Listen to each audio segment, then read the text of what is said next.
ngayon po sa araw na to, magkakaroon po tayo ng Harvest Festival. Ito po ay techno demo na in-sponsor po ng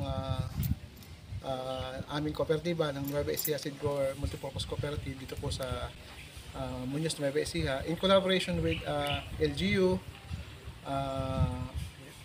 Provincial Agricultural Office, ng PhilRice at ng region.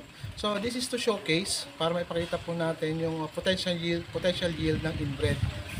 Para makita natin na hindi ang sagot sa o solusyon doon sa food security ay hybridization. Kasi ang PhilRice ay patuloy na nagre-research, patuloy na nagde-develop ng mga high yielding varieties, inbred varieties na locally produced.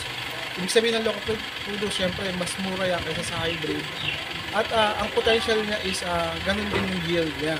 So, even yung lasa, no? Kasi dati, na pag sinabi mong aromatic rice usually, ano yan? Masarap lang kainin pero mahina ang yield.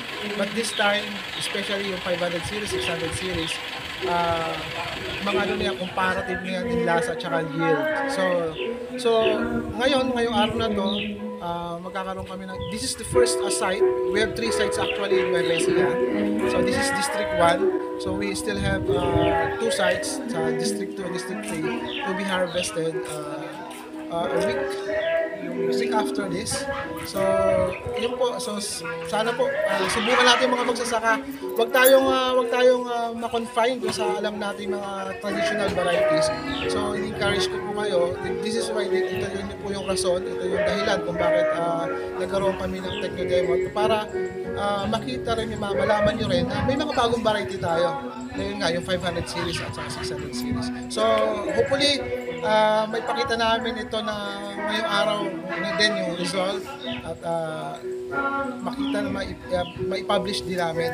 So yun ang ultimate kasi yung may publish namin, magkaroon ng data dahil usually yung hybrid lang may data. So this time ito initiative na isang cooperative na isang inbred seed cooperative na makita yung alin ng ating very own inbred seeds. Thank you.